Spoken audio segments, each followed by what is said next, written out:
Hello students, आज lecture 2 शुरू करेंगे हम लोग पीरियोडिक टेबल का। लास्ट लेक्चर में मैंने पीरियोडिक टेबल के बारे में बातचीत की थी और हम लोगों ने ना ब्लॉक्स कहाँ होते हैं, कितने पीरियड्स होते हैं, कितने नॉन मेटल्स कहाँ, मेटल्स, इन सब चीजों में बातचीत की थी। इस लेक्चर नंबर 2 में हम लोग पीरियोडिक टेबल के डेवलपमेंट की बात करेंगे। कैसे पहले क्लासिफिकेशन, जो पहला इंसान था जिसने चीजों को क्लासिफाई करने की कोशिश की थी, और से लेकर जो हमारे पास आज मॉडर्न पीरियोडिक टेबल है या long form of periodic table है, यहां तक पहुंचने के बीच का सफर कैसा था, इसके बारे में आज हम लोग बातचीत करेंगे। ठीक है, तो लेक्चर नंबर 2 कहते हैं इसे, लेक्चर नंबर 2 है ना। और lecture number 2 development of periodic table. सबसे पहले है ना, जो जो आए, जिन्होंने सबसे पहला क्लासिफिकेशन किया उसको कहते, वो थे डॉबर्नियर। ठीक है, डॉबर्नियर ट्रायड नाम से उनका एक रूल है। डॉबर्नियर ट्रायड क्या होता है?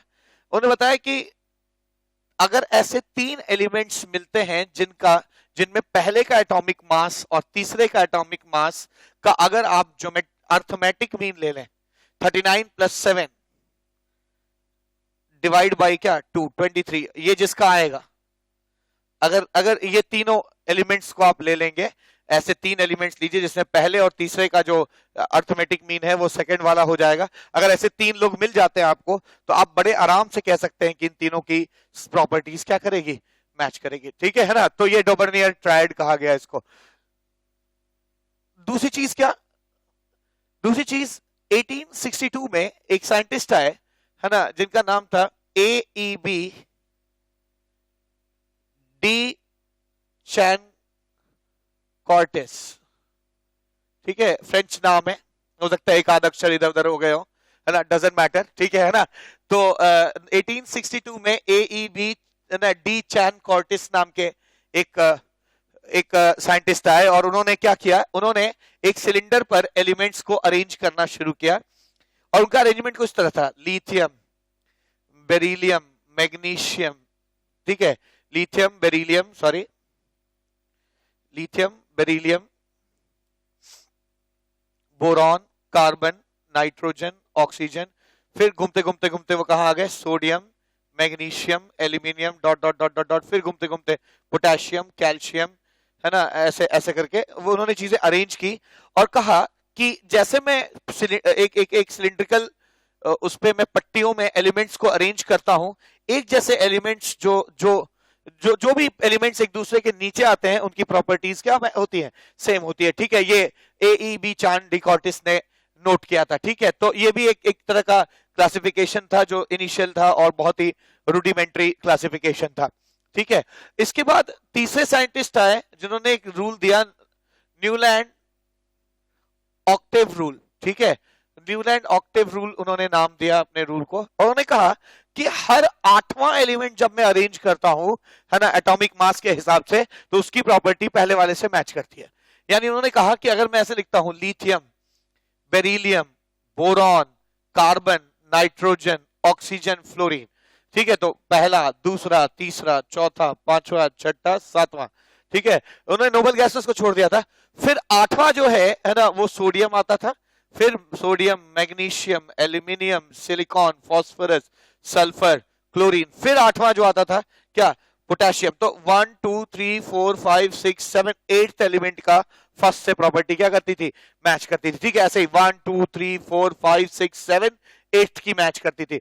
ऐसा ही नहीं, आप यहां से भी शुरुआत करते हैं, 1 2 3 4 5 6 7 8th, 8वें की प्रॉपर्टी इससे मैच करेगी। ठीक है, अब यहां से भी शुरू करते हैं, 1 2 3 4 5 6 7 8th, तो फर्स्ट और 8th की प्रॉपर्टी क्या करेगी, मैच करेगी। इसको आप न्यूलैंड ऑक्टेव रूल कहा गया। ठीक है, तो इन्होंने क्या कहा कि whenever elements are arranged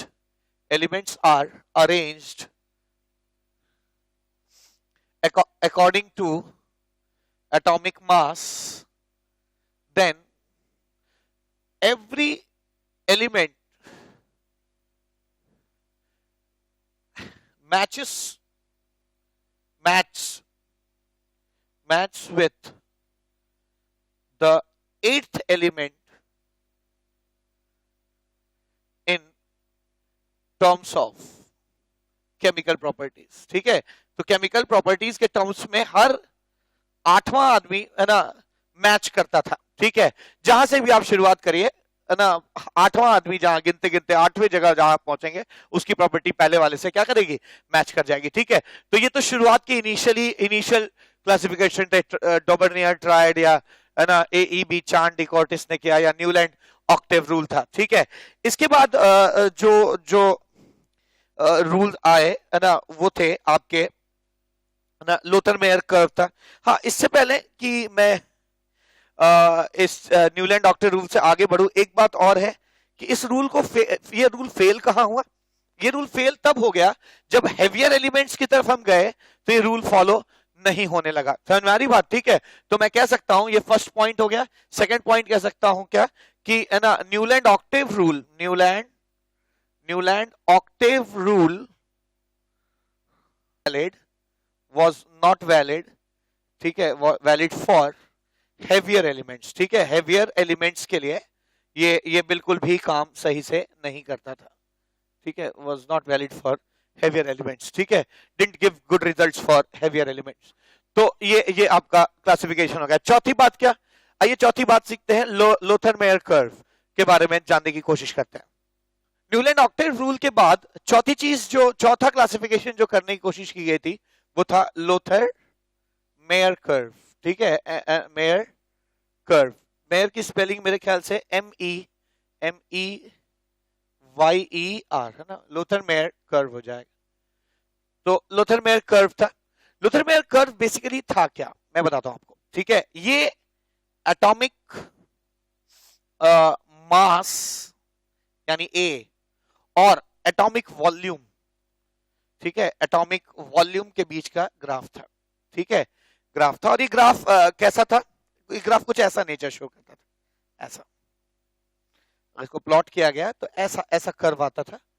ठीक है, अब क्या जो पीक पे होते थे वो एक लिथियम, सोडियम, पोटेशियम है ना, रुबिडियम ऐसे हो जाएंगे। ठीक है, जो नीचे होते थे वो ट्रांजिशन एलिमेंट्स होते थे। ठीक है, ये नीचे जो है ट्रांजिशन एलिमेंट्स आ जाते थे, ये नीचे ट्रांजिशन एलिमेंट। ऐसा इसलिए है क्योंकि एक्चुअली ये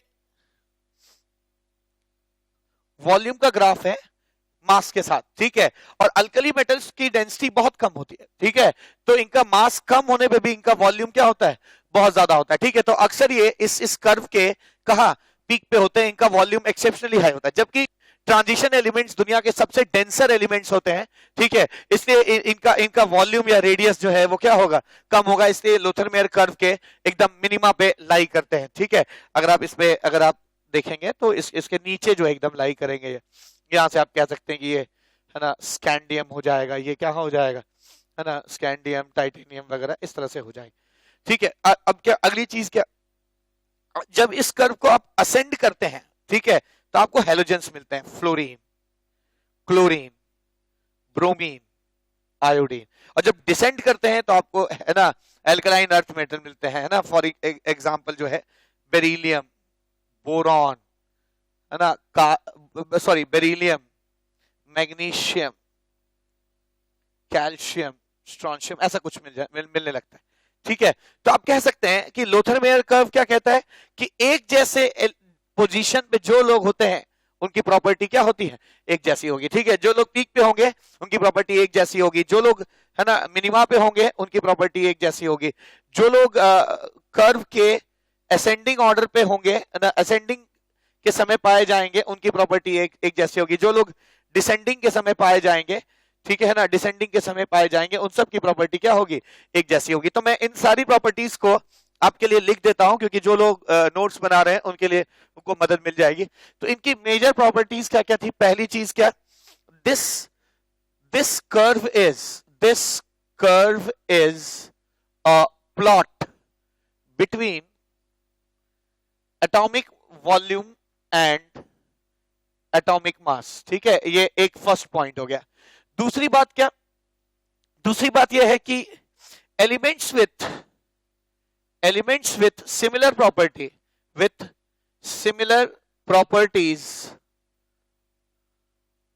occupied similar positions on curve। ठीक है, तो जो जो एक जैसे लोग थे है ना, उनकी पोजीशन एक जैसी थी। जैसे अल्कली मेटल्स जो है हमेशा है ना इस कर्व के कहा पीक पे होते थे। ठीक है ना, तीसरी बात यही लिख लीजिए, क्या लिख लेंगे, alkali metals, alkali metals have larger atomic volume. Of course मैंने अभी बताया ऐसा इसलिए बिकॉज ऑफ लो डेंसिटी। ठीक है, बिकॉज ऑफ लो डेंसिटी, तो इनकी डेंसिटी कम होती है, तो have larger atomic volume, hence they are found on peak of Lothar Meyer curve. Lothar है ना, लोथर मेयर कर्व के पीक पे पाए जाते हैं। ठीक है ना, ऐसे ही मैं कह सकता हूं कि जो ट्रांजिशन एलिमेंट्स होते हैं वो बहुत ही डेंस होते हैं। दुनिया के सबसे डेंस एलिमेंट्स जो हैं वो ट्रांजिशन एलिमेंट्स होते हैं। तो जो चीज डेंस होगी उसका वॉल्यूम क्या होगा, कम होगा। ठीक है, तो ये लोथर मेयर कर्व के क्या मिनिमा में पाए जाते हैं। हम कह सकते हैं कि ट्रांजिशन एलिमेंट्स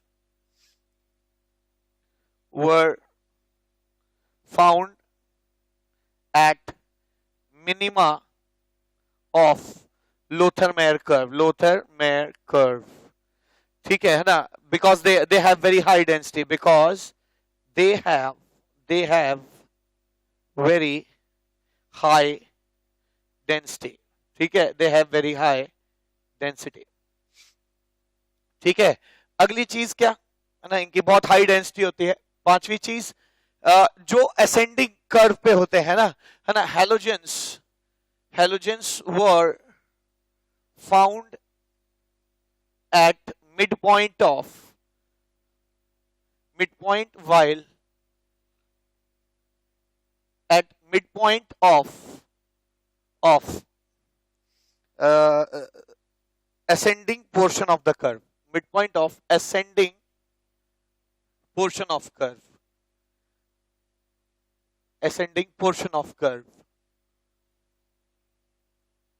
और छठी बात क्या है ना, डिसेंडिंग पोर्शन में हमें एल्कलाइन अर्थ मेटल मिल जाते हैं ना, alkaline earth metals were found at descending portion of the curve, at descending portion of curve.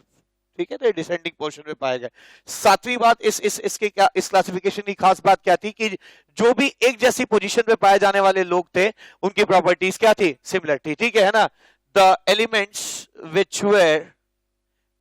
Which were at same relative positions with each other on Lothar-Meyer curve exhibited similar properties। ठीक है, similar properties, तो similar properties show करते थे। आठवीं बात क्या, आठवीं और आखिरी बात क्या, आठवीं और आखिरी बात यह है कि इसको इस लोथर-मेयर कर्व को डंप कर दिया गया, इसको यूज नहीं किया गया, आगे है ना, क्लासिफिकेशन का सोर्स नहीं माना गया।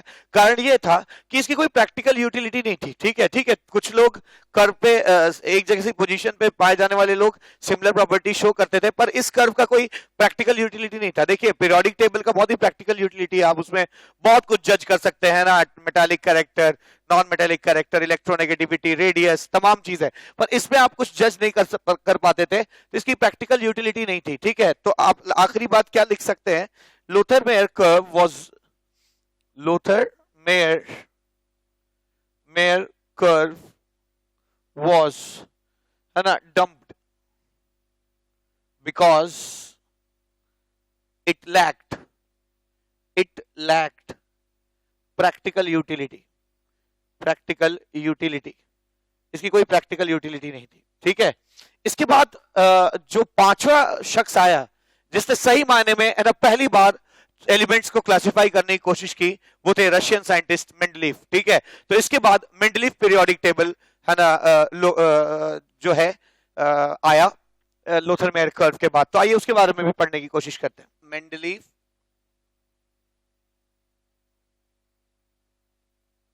Periodic table, Mendeleev periodic table क्या कहते हैं, मेंडलीफ ने क्या कहा, पहली चीज कही कि है ना, उन्होंने कहा कि जो भी केमिकल प्रॉपर्टीज होती हैं है ना एलिमेंट्स की, वो उनके एटॉमिक मास का फंक्शन होती है, ठीक है। तो पहली चीज कहा उन्होंने कि the periodic properties of the elements, the periodic properties of an element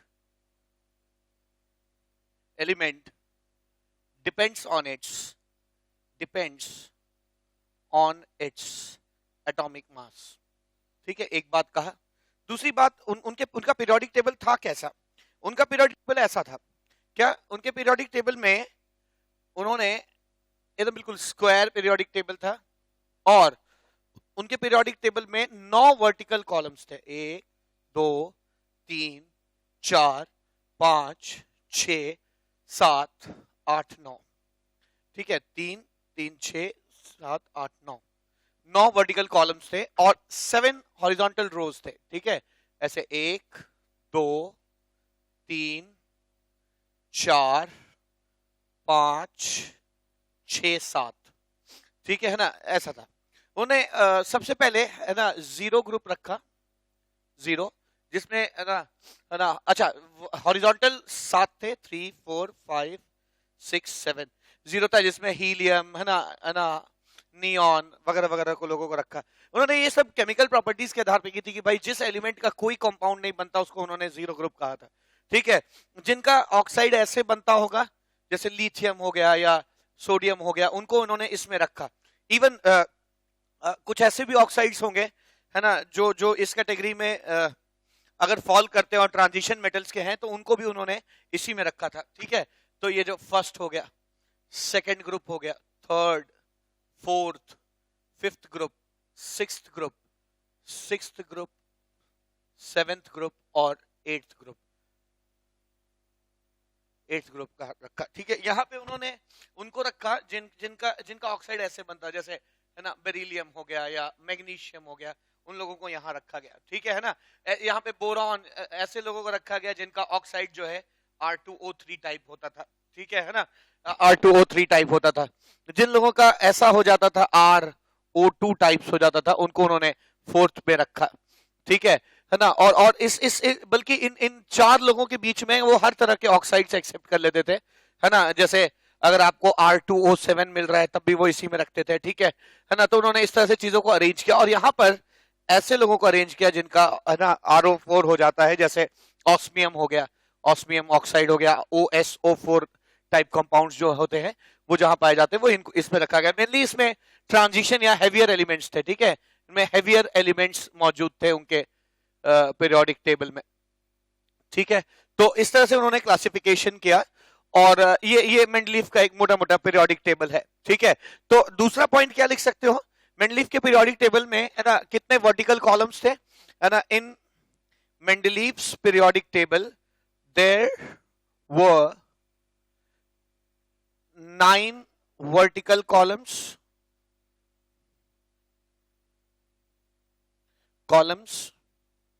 called groups, group कहा, and 7 horizontal rows, 7 horizontal rows called periods, ठीक है ना। तो पीरियड्स, तो ये मेंडलीफ पीरियोडिक टेबल की है ना खास बात रही, ठीक है। अगली चीज क्या उन्होंने ये भी बताया है ना, उनके पीरियोडिक टेबल में है ना किस तरह से रो वाइज एलिमेंट्स थे। पाया गया कि फर्स्ट रो में सिर्फ 2 एलिमेंट्स थे, ठीक है ना। फर्स्ट रो में 2 ही एलिमेंट्स थे, हीलियम और क्या, हाइड्रोजन, ठीक है। हाइड्रोजन था क्योंकि हाइड्रोजन H2O बनाता है, इसलिए यहां था, ये मुझे नीचे लिखना चाहिए। तो फर्स्ट पीरियड में सिर्फ 2 ही लोग थे, हीलियम, नियॉन, ये आ जाएगा लिथियम, ठीक है। इस तरह से फर्स्ट रो में 2 ही एलिमेंट्स थे। इनको उन्होंने वेरी शॉर्ट पीरियड कहा, सेकेंड रो में है ना 8 लोग थे, 8 एलिमेंट्स थे, उन्होंने इनको शॉर्ट पीरियड कहा, short period. Third, fourth, fifth में 18 एलिमेंट्स थे, इन्होंने इनको लॉन्ग पीरियड कहा मेंडलीफ ने। सिक्स्थ में 32 एलिमेंट्स थे, 32 एलिमेंट्स थे और उन्होंने उसको वेरी लॉन्ग पीरियड कहा। और लास्ट में सिर्फ 19 एलिमेंट्स थे, 19 एलिमेंट्स थे और 19 एलिमेंट्स होने की वजह से इसको इनकम्प्लीट पीरियड कहा गया। ठीक है, इनकम्प्लीट पीरियड कहा। अब ठीक है, इनकम्प्लीट पीरियड कहा गया। तो ये मेंडलीफ पीरियोडिक टेबल की खास बात रही। ठीक है, तो ये तो मैंने एक जनरल बात बताई आपको मेंडलीफ पीरियोडिक टेबल में। इसके मेरिट्स क्या थे? मेरिट्स क्या थे? मेंडलीफ पीरियोडिक टेबल क्यों दूसरों से अलग था? अब तक के क्लासिफिकेशन में बेस्ट क्लासिफिकेशन था। तो merits of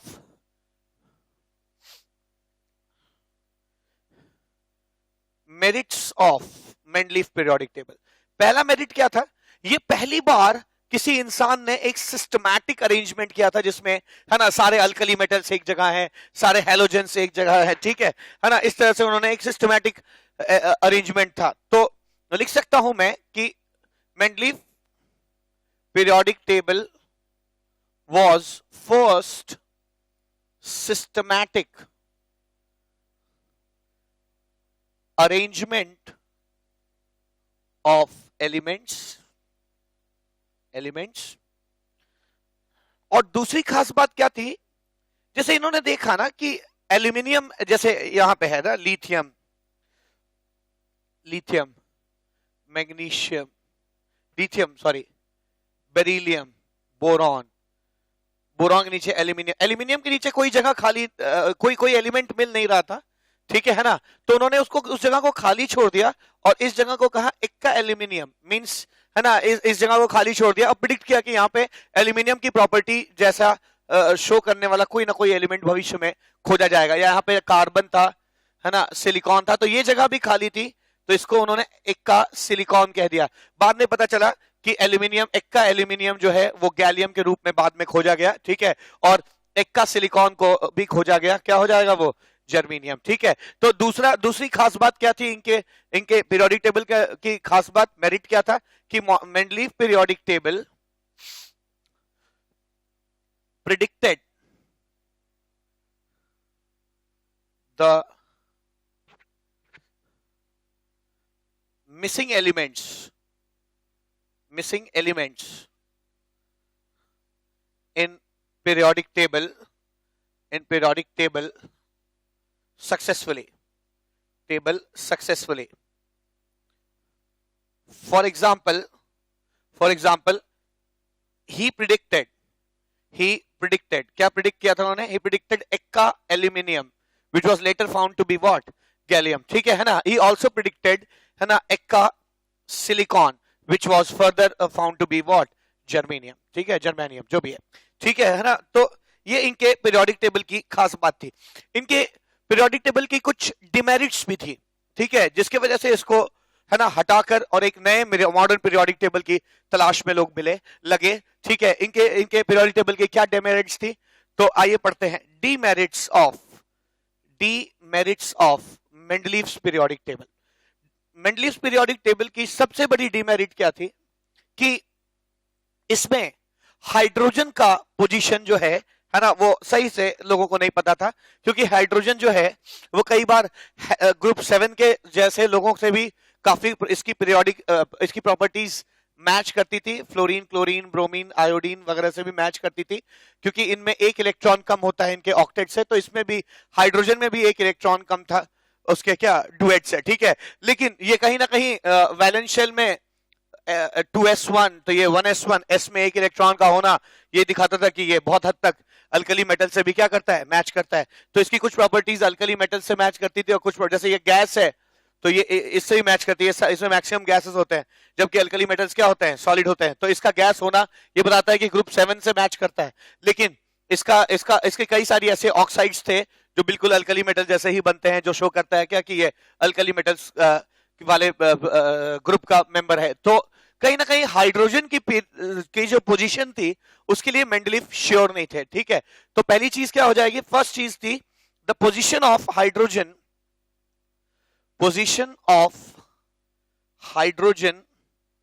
was not clear.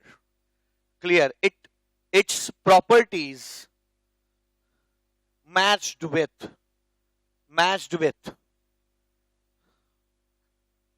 both first A group and seventh A group elements, ठीक है, उससे मैच करती थी। दूसरी दिक्कत क्या थी, इस पीरियोडिक टेबल की जो नींव थी वो एटॉमिक मास पे रखी गई थी, ठीक है, ये एटॉमिक मास के आधार पर चीजों को अरेंज किया गया था, ठीक है। और अगर आप एटॉमिक मास के आधार पर अरेंज करते हैं तो हाइड्रोजन, ड्यूटेरियम और ट्राइटियम तीनों का एटॉमिक मास अलग अलग होता है, ठीक है, अलग अलग होता है। तो इन तीनों को आप एक बॉक्स में नहीं रख सकते, ठीक है, क्योंकि आपने पूरी पीरियोडिक टेबल जो है एटॉमिक मास पे अगर बनाई है तो आइसोटोप्स जो है उनकी पोजीशन एक नहीं हो सकती, बल्कि क्या होनी चाहिए, अलग अलग होनी चाहिए। अगर periodic properties are function of, है ना, atomic mass, then hydrogen, deuterium and tritium should possess different properties. तो यहां पे वो गलत थे, है ना। दूसरा डिमेरिट क्या था, according to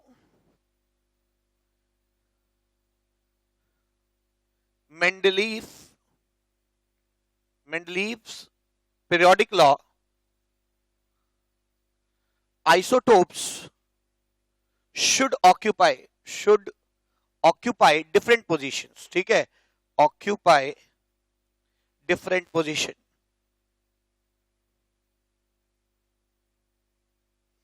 but was not the case, ऐसा नहीं था in case of isotopes, was not the case in case of isotopes which occupied similar positions, ठीक है, similar positions। तो ये एक डिमेरिट था, है ना, मॉडर्न पीरियोडिक टेबल का, ठीक है, कि आइसोटोप्स को कोई अलग से पोजीशन नहीं दी, ठीक है। दूसरी चीज क्या, एक्टिनाइड्स और लैंथेनाइड्स का पोजीशन भी इनके पीरियोडिक टेबल में क्लियर नहीं था, क्योंकि ये बात करते थे, ठीक है, ये एस रिप्रेजेंटेटिव एलिमेंट्स यहां तक एक्सप्लेन हो जाते हैं, है ना, ये एस ब्लॉक के लोग हैं, ये और ये पी ब्लॉक के हैं, और जो कि डी ब्लॉक के थे वो यहां पे रख दिए गए। पर जैसे ही एक्टिनाइड्स और लैंथेनाइड्स आने लगे जो कि एफ ब्लॉक के एलिमेंट्स थे, तो उनकी जगह इनके पीरियोडिक टेबल में कहीं नहीं थी, मौजूद नहीं थी, ठीक है। तो अगली चीज क्या, डिमेरिट था तीसरा, the position of lanthanides and actinides was not clear in Mendeleev periodic table, ठीक है। तो मेंडलीव पीरियोडिक टेबल में, है ना, लैंथेनाइड्स और एक्टिनाइड्स की पोजीशन बहुत क्लियर नहीं थी, ठीक है। दूसरी चीज क्या थी, ऐसे बहुत सारे एलिमेंट्स थे जिनके केस में मेंडलीफ ने एक्सेप्शन कर रखा था, ठीक है ना। अब जैसे फॉर इंस्टेंस, है ना, आर्गन और क्रिप्टन, आर्गन जो है 40 था और पोटेशियम कितना था, 39 था, ठीक है। अगर आप एटॉमिक मास के हिसाब से चीजों को अरेंज कर रहे हैं, इनका एग्जैक्ट वैल्यू भी, है ना, मैंने लिख रखा है यहाँ पे, इनकी एग्जैक्ट वैल्यू हो जाएगी 39.94, ठीक है, इसकी जाएगी 39.94 विच इज अप्रोक्सीमेटली 40, और पोटेशियम की होती है 39.08, ठीक है ना। तो अगर आप अपने मेंडलीव पीरियोडिक लॉ को फॉलो करते हैं तो आपके अनुसार हैवी लोग बाद में आने चाहिए और हल्के लोग पहले आने चाहिए, ठीक है। लेकिन यहाँ पे उन्होंने खुद आर्गन को, चूंकि इससे इसकी प्रॉपर्टी मैच करती थी, तो इसलिए प्रॉपर्टी मैच करने वाले लोगों को एक साथ रखने के लिए उन्होंने अपने ही रूल का एक एक्सेप्शन भी बना दिया, ठीक है। तो ये इनका एक डिमेरिट थी, he did not arrange the elements strictly according to his periodic law। तो चौथी चीज क्या मैं यहां लिख रहा हूं, in arranging elements he didn't follow his periodic law strictly,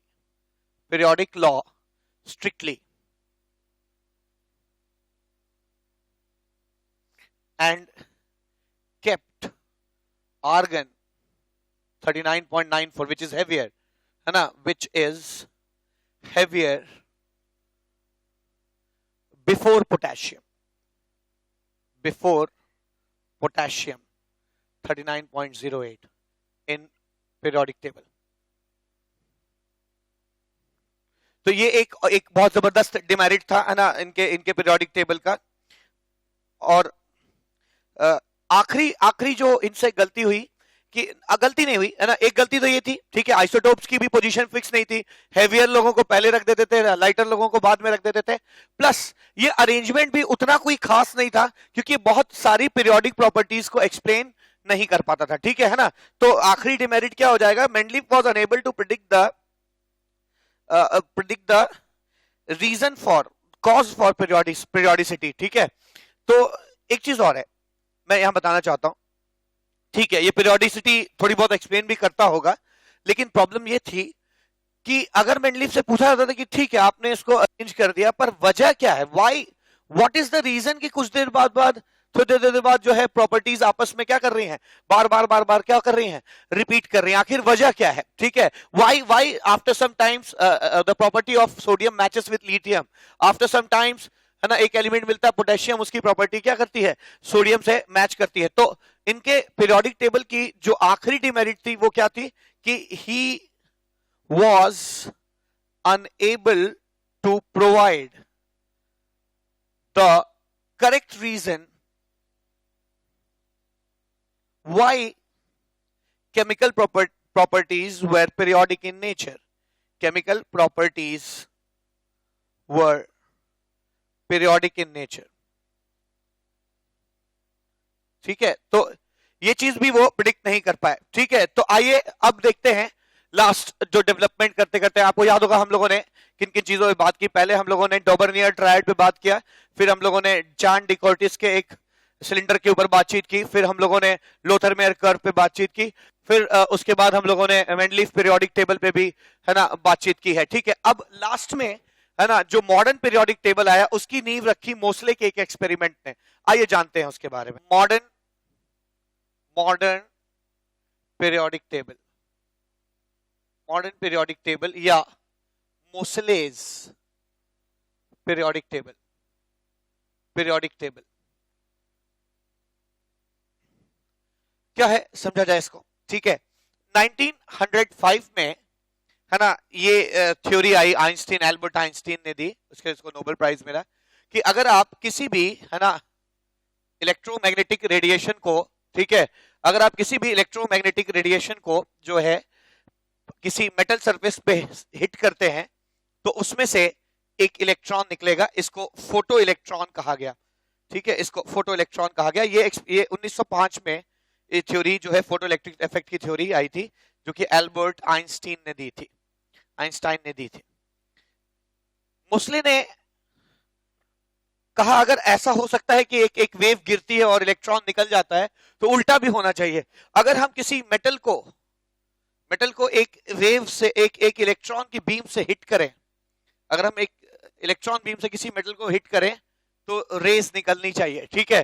तो लोगों ने इस एक्सपेरिमेंट को किया भी, है ना, मेटल सरफेस लिया और उस पे एक हाई स्पीड के इलेक्ट्रॉन के बीम से हिट किया, और सच्चाई यह है कि रेज भी निकली, इलेक्ट्रोमैग्नेटिक रेज निकली, और इंसान को उस वक्त उस इलेक्ट्रोमैग्नेटिक रेज के नेचर का नहीं पता था, इसलिए उन्होंने इसका नाम क्या रख दिया, एक्स रेज रख दिया, एक्स रेज। ये 1909 में किया, है ना, मोसले ने के द्वारा किया गया था, ठीक है। और उन्होंने एक इसके बारे में एक थ्योरी भी दी, जिससे मैनकाइंड को एक नया टर्म साइंस में मिला। उन्होंने कहा जो भी ये वेव निकलेगी, उसका जो भी फ्रीक्वेंसी होगी वो होगी, है ना, a into Z minus b के बराबर हो जाएगा, ठीक है। जहां ध्यान देने वाली बात क्या है कि ये एक्सरे की फ्रीक्वेंसी है, this is frequency of x-ray, frequency of x-ray, this is constant, b is also a constant, और पहली बार एक नया वर्ड साइंस को मिला, क्या, एटॉमिक नंबर, ठीक है, एटॉमिक नंबर। अब एक नया रास्ता खुलने वाला था, है ना, लोगों को एक नया नंबर मिल गया, नई प्रॉपर्टी किसी भी एलिमेंट के बारे में पता चली। उस समय तक सिर्फ हमको एटॉमिक मास का ही पता था, ठीक है, लेकिन इस एक्सपेरिमेंट के बाद हमें एटॉमिक नंबर का पता चला। Atomic number is basically equal to number of क्या, protons in the nucleus, ठीक है, या charge of the nucleus, atomic number is equal to charge of the nucleus। और जब इस Z के आधार पर चीजों को अरेंज किया गया तो हमें एक बहुत ही सुंदर अरेंजमेंट, एक परफेक्ट अरेंजमेंट मिला एलिमेंट्स का, जिसको हम लोग क्या कहते हैं, मॉडर्न पीरियोडिक टेबल कहते हैं, ठीक है। तो एक नया मॉडर्न पीरियोडिक लॉ भी आ गया, ठीक है। नया मॉडर्न पीरियोडिक लॉ क्या हो गया कि लोगों ने कहा कि अब एलिमेंट्स, हमसे पहले गलती हो रही थी, है ना, लोगों ने कहा हम लोगों से गलती हो रही थी या मेंडलीव से गलती हो रही थी, है ना, जो पीरियोडिक फंक्शन प्रॉपर्टीज है, जो प्रॉपर्टीज की पीरियोडिसिटी है, मतलब बार बार बार बार क्या करना, रिपीट करना, वो पीरियोडिसिटी जो है एटॉमिक मास पे डिपेंड ना करके किस पे डिपेंड करती है, एटॉमिक नंबर पे, ठीक है। तो ये आपका मॉडर्न पीरियोडिक लॉ आ गया। तो नेक्स्ट चीज क्या, modern periodic law. Modern periodic law क्या कहता है, कहता है the periodic properties of elements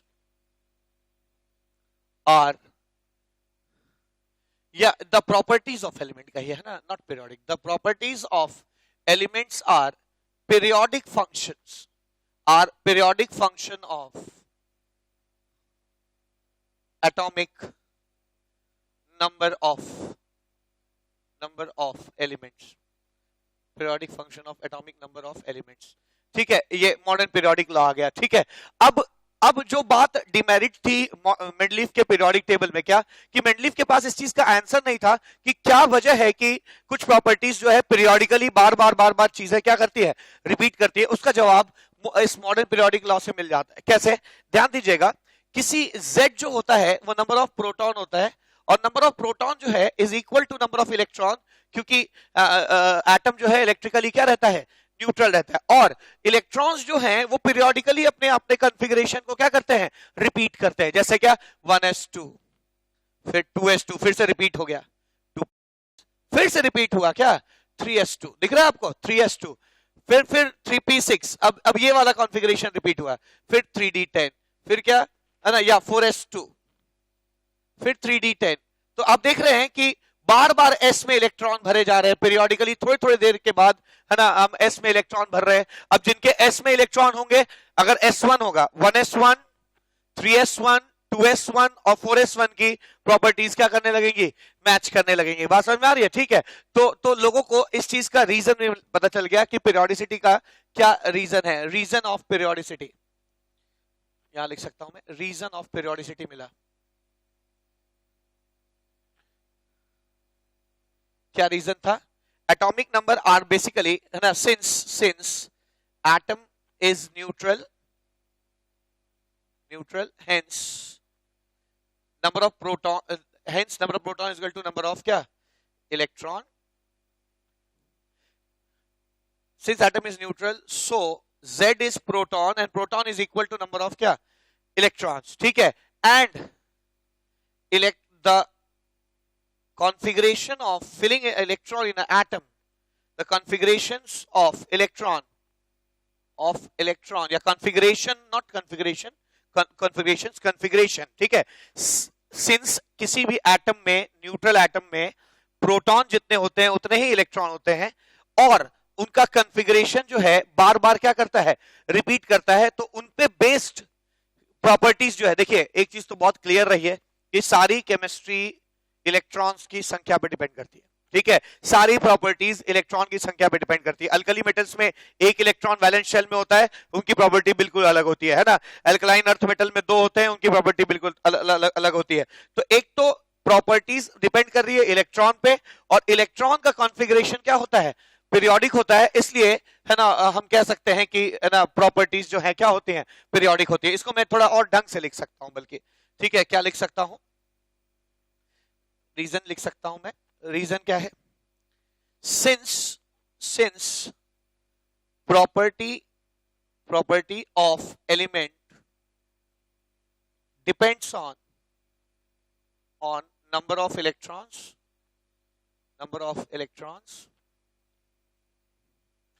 depends on number of electrons, and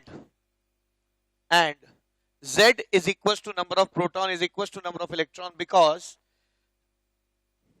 atom is neutral, atom neutral होता है, ठीक है। और एक तो ये चीज हो गई कि चूंकि property of element depends on number of electron which is equal to Z. Next चीज क्या, the configuration of electron in a atom is periodic, ठीक है। किसी भी एटम में इलेक्ट्रॉन के भरने का जो कॉन्फ़िगरेशन है वो पीरियोडिक है। Hence properties which depend on them, which depend on electrons also become periodic.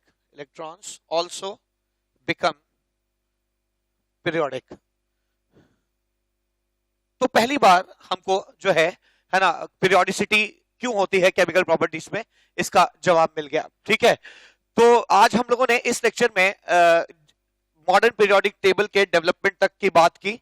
कैसे सबसे पहले ट्रायड आया, फिर चार्न डिकॉर्टिस ने एक सिलेंडर पर चीजों को अरेंज किया, फिर किसी ने लोथर मेयर ने एक कर्व प्लॉट कर दिया, ठीक है ना। उसके बाद मेंडलीफ साहब आए, उन्होंने एक क्रूड अरेंजमेंट किया जो एटॉमिक मास पे बेस्ड था, और लास्ट में मोसले ने सारे दुख हर लिए, है ना। उन्होंने एक नया टर्म कॉइन किया, जेड एटॉमिक नंबर, और उसके आधार पर उन्होंने पूरा पीरियोडिक लॉ ही बदल के रख दिया, और रीजन भी बताया कि ऐसा क्यों होता है कि, है ना, केमिकल प्रॉपर्टीज में पीरियोडिसिटी होती है।